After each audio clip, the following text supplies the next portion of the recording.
നമസ്കാരം. മലയാളി വാർത്തയിലേക്ക് സ്വാഗതം.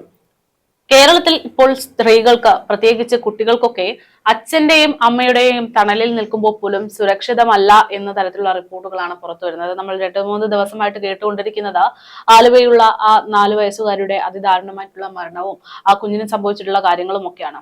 ഇപ്പോ ഏറ്റവും അടുത്തായിട്ട് പുറത്തു വരുന്ന റിപ്പോർട്ട് പ്രകാരം ഈ പറയുന്ന പ്രതി, അതായത് ഈ മരണപ്പെട്ട കുഞ്ഞിന്റെ കൊച്ചച്ഛൻ എന്ന് പറയുന്ന അയാൾ ഒരു പ്രത്യേക രോഗത്തിന് എന്ന തരത്തിലുള്ള റിപ്പോർട്ടുകളാണ് പുറത്തു വരുന്നത്. അതായത് ഒരു ലൈംഗിക വൈകൃതത്തിന് അടിമയാണ് എന്നുള്ളത്. എന്തൊക്കെയാണ് ഇതിന്റെ കൂടുതൽ അപ്ഡേഷനുകൾ?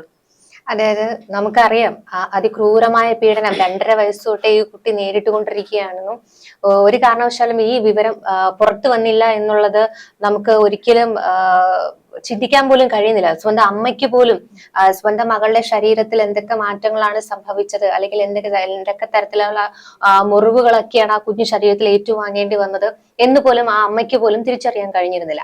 ഇപ്പോൾ ഏറ്റവും ഒടുവിലായിട്ട് റിപ്പോർട്ടുകൾ വരുമ്പോൾ ഈ കുഞ്ഞ് മരണപ്പെടുന്നതിന് 20 മണിക്കൂർ മുൻപും ഈ കുട്ടിയെ പീഡിപ്പിച്ചിരുന്നു എന്നുള്ളതാണ്. അപ്പോൾ ഇത്തരത്തിൽ ഈ ചെറിയച്ഛൻ പീഡോഫിലിക് എന്ന് പറയുന്ന ഒരു രോഗത്തിന് അടിമ എന്നാണ് ഈ പോലീസ് ഇപ്പോൾ നമുക്ക് നൽകുന്നത്. ഇപ്പം ഈ ഒരു കേസ് വന്നപ്പോ തന്നെ പല കമന്റുകൾ എടുത്തു നോക്കുമ്പോൾ പലരും പറഞ്ഞത് ഇത്രമാത്രം നമ്മളങ്ങനെ പറയാൻ പാടില്ല, എന്നാൽ പോലും ഇത്രമാത്രം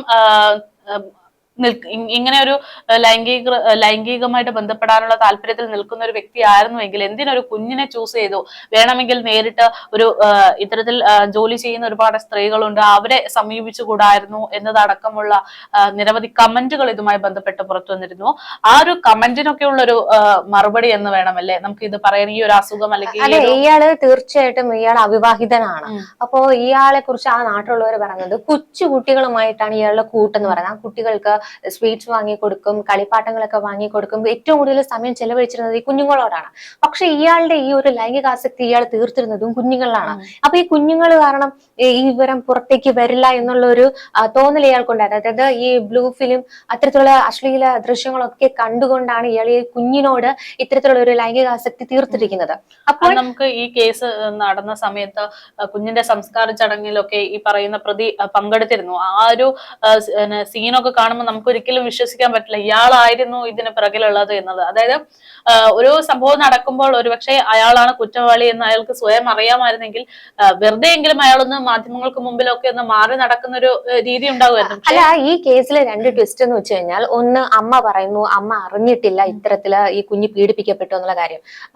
അപ്പോൾ ഈ ചെറിയച്ഛൻ പറയുന്നത് ആദ്യം വന്ന മൊഴി അനുസരിച്ചാണെങ്കിൽ ഈ അമ്മയോട് ഈ കുഞ്ഞ് വന്ന് കാര്യം പറഞ്ഞിട്ടുണ്ട്, ചെറിയച്ഛൻ ഇത്തരത്തിലേക്ക് കാണിക്കുന്നു. അപ്പോൾ അമ്മ ഭയങ്കര രൂക്ഷമായിട്ട് ദേഷ്യപ്പെട്ടുകൊണ്ട് ഇയാളെ മുഖത്തടിക്കുന്നു, ഈ എന്റെ കുഞ്ഞിനോട് എന്താണ് ചെയ്തതെന്നൊക്കെ പറഞ്ഞ് ചോദിക്കുന്നു എന്ന തരത്തില് ആദ്യം മൊഴിയൊക്കെ വന്നിരുന്നു.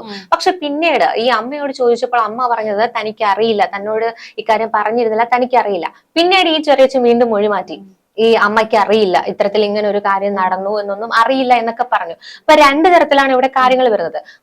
അമ്മയുടെ ഭാഗത്ത് നോക്കുമ്പോൾ അമ്മ പറയുന്നത് കുട്ടിയോടായിരുന്നു ആ കുടുംബത്തിന് ഏറെ അടുപ്പം ഉണ്ടായിരുന്നത്. അച്ഛന് കുട്ടികൾ എന്ന് പറയുമ്പോൾ പ്രിയപ്പെട്ടവരായിരുന്നു.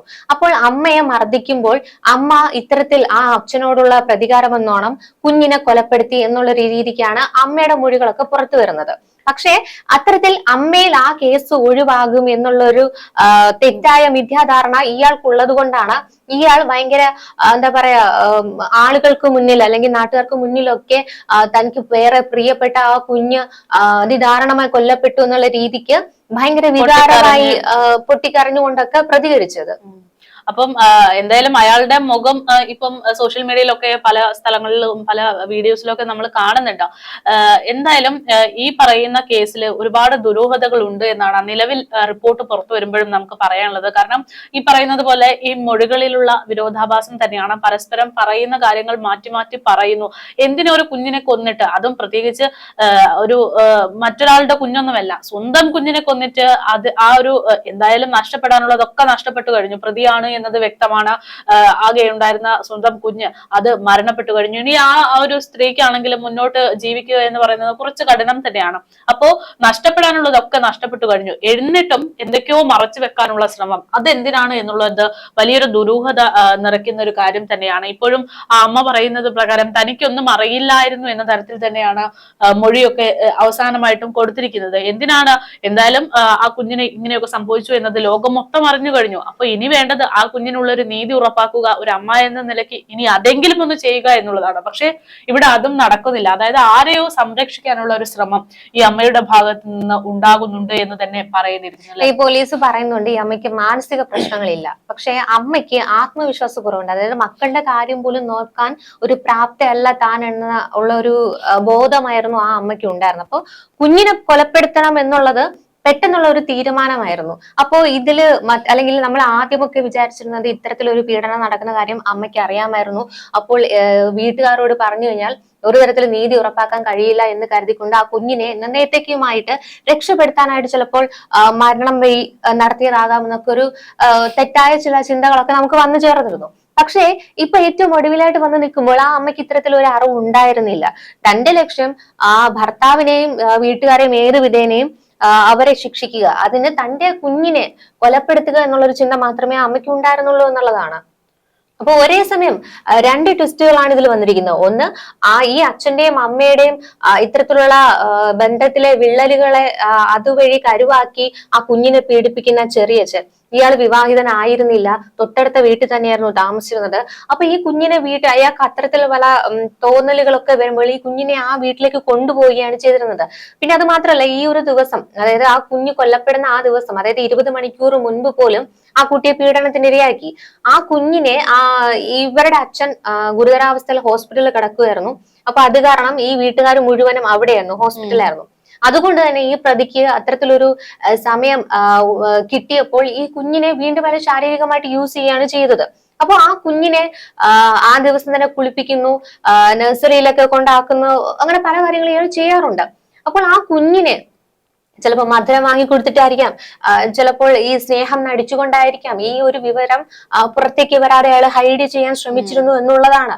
അതായത് മറ്റുള്ളവരടുത്ത് അടുപ്പിക്കാൻ കുഞ്ഞിനെ ശ്രമിച്ചിരുന്നില്ല. അയാളായിരുന്നു ഏറ്റവും കൂടുതലായിട്ട് ആ കുഞ്ഞിനോട് സ്നേഹം കാണിച്ചിരുന്നതെന്നാണ് പറയുന്നത്. ചിലപ്പോ ഈ വിവരം ബാക്കി ആരോടെങ്കിലും അടുത്തു കഴിഞ്ഞാൽ കുഞ്ഞ് പറയുമോ എന്നുള്ളൊരു ടെൻഷൻ കാരണമായിരിക്കാം ഇത്തരത്തിൽ നടന്നത്. അത് മാത്രമല്ല, ഈ പറയുന്നത് പോലെ ഇപ്പൊ ഈ കുഞ്ഞിന്റെ, അതായത് സ്വന്തം ജ്യേഷ്ഠന്റെ കുഞ്ഞിനെയാണ് ഇയാൾ ഇത്തരത്തിൽ ഉപയോഗിച്ചത് എന്ന് പറയുമ്പോൾ ഇയാളുടെ മറ്റ് രീതികൾ കൂടെ നോക്കുമ്പോൾ നാട്ടിലുള്ള പല കുട്ടികളുമായിട്ടാണ് ഇയാൾക്ക് ഏറ്റവും കൂടുതൽ അടുപ്പം എന്ന് പറയുന്നത്.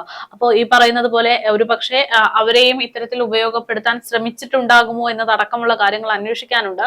കാരണം ഇത് ഒരിക്കലും ഒരു ദയ അർഹിക്കുന്ന ഒരു സംഭവമല്ല.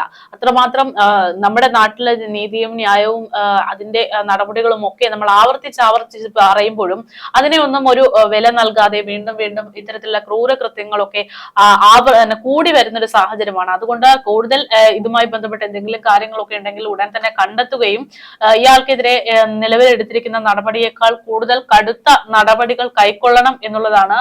എന്തായാലും ഇതുമായി ബന്ധപ്പെട്ടുള്ള കൂടുതൽ അന്വേഷണങ്ങളൊക്കെ പുരോഗമിക്കുകയാണ് എന്ന് തന്നെയാണ് നിലവിൽ പുറത്തുവരുന്ന റിപ്പോർട്ട്, അല്ലെ? നമുക്കറിയാം ഇത് സംബന്ധമായിട്ട് പല റിപ്പോർട്ടുകളും പുറത്തു വരുമ്പോൾ ഒരു മുൻകരുതലിന്റെ ഭാഗമായിട്ട് നമ്മൾ ചില കാര്യങ്ങളൊക്കെ പറയാറുണ്ട്. അതായത് സമപ്രായക്കാരുമായി മാത്രം കുഞ്ഞുങ്ങൾ ഇടപഴകാൻ ശ്രദ്ധിക്കുക. അതായത് ഈ പറയുന്ന മുതിർന്നവരുമായിട്ട് കുഞ്ഞുങ്ങൾ അടുത്ത് ഇടപഴകുന്നുണ്ട് എങ്കിൽ തീർച്ചയായിട്ടും അവരുടെ യാത്രകൾ അല്ലെങ്കിൽ അവരെങ്ങോട്ടേക്കാണ് പോകുന്നത്, അവരെന്താണ് ചെയ്യുന്നത് എന്നുള്ള കാര്യങ്ങളൊക്കെ നമ്മൾ ശ്രദ്ധിക്കേണ്ടതാണ്. ചിലപ്പോൾ ഈ പറഞ്ഞ കണക്കെ അവര് തങ്ങൾക്ക് അറിയാം, അതുകൊണ്ട് അയാളുമായിട്ട് അപ്പുറത്തേക്ക് പോകുന്നു അല്ലെങ്കിൽ കടയിലേക്ക് പോകുന്നു എന്നൊക്കെ പറഞ്ഞുകൊണ്ട് ചിലപ്പോൾ കുട്ടികളൊക്കെ പറഞ്ഞു വിടുന്നവരുണ്ടായിരിക്കാം. ദയവേത് അങ്ങനെ ചെയ്യാതിരിക്കുക. കാരണം കുഞ്ഞുങ്ങൾക്ക് അറിയില്ല ഇത് എന്താണ് ഇവിടെ സംഭവിക്കുന്നത് എന്നുള്ളത്. ചിലപ്പോൾ അവരെ ഭീഷണിപ്പെടുത്തിയായിരിക്കാം ഇത്തരത്തിൽ പല കാര്യങ്ങളും ചെയ്യുന്നത്. പിന്നീട് അതൊരു മധുരം കൊടുത്ത് ചെയ്യിപ്പിക്കുമ്പോൾ ചിലപ്പോൾ അവരത് സ്വാഭാവികമായി മറന്നു പോകും. തങ്ങളോട് ഇപ്പൊ ഒരാൾ ദേഷ്യം കാണിക്കുന്നത് പെട്ടെന്ന് വന്ന് സ്നേഹം കാണിച്ച് മധുരമൊക്കെ കൊടുക്കുമ്പോൾ അത് അവര് സ്വാഭാവികമായിട്ടും മറക്കും. ഇത്തരം കാര്യം വീട്ടിലേക്ക് പറയാതിരിക്കുകയും ചെയ്യും. അപ്പോ ഇത്തരത്തിൽ മറ്റുള്ളവരുടെ പ്രസൻസ്, അതായത് സ്വന്തം അച്ഛനാണെങ്കിൽ പോലും സ്വന്തം കുഞ്ഞിനെ അടുത്ത് കിടത്താതിരിക്കുക, അത് നമുക്ക് പറയാതെ നിർവാഹമില്ല. കാരണം ഇപ്പോഴത്തെ ആ ഒരു കാലഘട്ടത്തിൽ നമ്മൾ തീർച്ചയായിട്ടും മാതാപിതാക്കൾ, അതായത് അമ്മമാർ ആ ഒരു കരുതൽ എടുത്തേ പറ്റുകയുള്ളൂ. കാരണം ഇത്തരത്തിൽ ബന്ധങ്ങളിലെ വിള്ളലുകൾ കരുവാക്കിയാണ് മറ്റു പലതും ഈ ദുരുപയോഗം ചെയ്യപ്പെടുന്നത്. അത് തന്നെയാണ് ഈ പറയുന്ന ആലപ്പുഴയിലും സംഭവിച്ചിരിക്കുന്നത്. കാരണം ആ കുഞ്ഞിന്റെ അച്ഛനും അമ്മയും പരസ്പരം ഇവര് വ്യക്തിവിരോധം സൂക്ഷിച്ചിരുന്നവരാണ്. ആ വീട്ടിൽ പലപ്പോഴും അവർ ഉണ്ടാകാറില്ല. വഴക്കിട്ട് പോകുമ്പോൾ ഈ മക്കളൊക്കെ ഒറ്റപ്പെട്ട ആ വീട്ടിൽ തന്നെയായിരുന്നു. അതിനെ കരുവാക്കിയാണ് ഇയാൾ വീട്ടിലെത്തി ഈ കുഞ്ഞിനെ താലോലിക്കാൻ എന്ന പേരിൽ അയാളുടെ വീട്ടിലേക്ക് കൊണ്ടുപോയി ഇത്തരത്തിൽ യൂസ് ചെയ്തിരുന്നത്. അപ്പോൾ ആ കുഞ്ഞിന്റെ മരണപ്പെടുമ്പോൾ പോലും ആ കുഞ്ഞിന് അറിയില്ല താൻ എന്തിനാണ് ഇത്തരത്തിൽ ദാരുണമായി കൊല്ലപ്പെടുന്നതെന്ന് ആ കുഞ്ഞിന് പോലും അറിയില്ല. ഒരു വശത്ത് അമ്മ പറയുന്നു അച്ഛനോടുള്ള വിരോധം കാരണം ഇത്തരത്തിൽ കുഞ്ഞിനെ കൊലപ്പെടുത്തിയെന്ന്. ഒരു ഭാഗത്ത് ഇയാൾ അച്ഛന്റെ സഹോദരൻ പറയുകയാണ് താൻ ആ കുഞ്ഞിനെ ഉപയോഗിച്ചിരുന്നു എന്നുള്ളത്. അതിദാരുണമാണ്. ആ 2.5 വയസ്സ് മുതൽ ആ കുഞ്ഞിന് കളിച്ചു ചിരിച്ച് നടക്കേണ്ട ആ സമയത്ത് ആ കുഞ്ഞ് നേരിട്ടത് കൊടിയ പീഡനം തന്നെയാണ്. നമുക്ക് പറയാതിരിക്കാൻ കഴിയില്ല. അത് മാത്രമല്ല, നമ്മള് പൊതുവെ അമ്മ എന്ന് പറയുന്നത് നമുക്ക് ഇമോഷണലി കൂടുതൽ കണക്ട് ചെയ്യാൻ പറ്റുന്ന ഒരു സംഭവമാണ്. പക്ഷെ ഇപ്പോ അമ്മ എന്ന് പറയുമ്പോൾ അതിന് പല വകഭേദങ്ങളും ഉണ്ടാകുന്ന ഒരു സാഹചര്യമാണ്. നമുക്കറിയാം, മാസങ്ങൾക്ക് മുമ്പ് സ്വന്തം മകനെയും കുടുംബത്തിലുള്ള മറ്റ് 4ഓളം ആളുകളെയും അടിച്ച് കൊന്ന അഫാൻ എന്ന് പറയുന്ന പ്രതിയെ സംരക്ഷിക്കാൻ വേണ്ടി അവരുടെ ഉമ്മ നടത്തിയിട്ടുള്ള, അല്ലെങ്കിൽ ആ ഒരു അമ്മ നടത്തിയിട്ടുള്ള ഒരുപാട് പ്രതികരണങ്ങളൊക്കെ നമ്മൾ വലിയ രീതിയിൽ ചർച്ച ചെയ്തതാണ്. അതായത് സ്വന്തം കുഞ്ഞ് എന്ത് തെറ്റ് ചെയ്താലും അതിനെ സഹിക്കാനും അതിനെ മറച്ചു വെക്കാനും ശ്രമിക്കുന്ന ഒരു അമ്മ സമൂഹം നമ്മുടെ സമൂഹത്തിൽ ഉണ്ട് എന്നതിന്റെ ഏറ്റവും വലിയ ഉദാഹരണമായിരുന്നു അത്. പക്ഷെ ഇന്നിപ്പോ ഇങ്ങോട്ട് നോക്കുമ്പോൾ സ്വന്തം സ്വാർത്ഥതയ്ക്ക് വേണ്ടി, അല്ലെങ്കിൽ സമൂഹത്തിൽ പിടിച്ചു നിൽക്കാൻ വേണ്ടി സ്വന്തം കുഞ്ഞിനെ ബലിയാടാക്കുന്ന മറ്റൊരു സമൂഹം അമ്മമാർ കൂടെ ഉണ്ട് എന്നതിന്റെ ഒരു തെളിവായിട്ട് ഇത് മാറുകയാണ്. ഇത്തരത്തിലുള്ള സഹിക്കാൻ പറയാൻ പോലും പറ്റാത്ത തരത്തിലുള്ള അമ്മമാരുടെയൊക്കെ ഒരു സമൂഹം ഇല്ലാതാകട്ടെ എന്ന് മാത്രമാണ് പറയാനുള്ളത്. എന്തായാലും കൂടുതൽ റിപ്പോർട്ട് പുറത്തു വരുന്നവരേക്ക് നമസ്കാരം.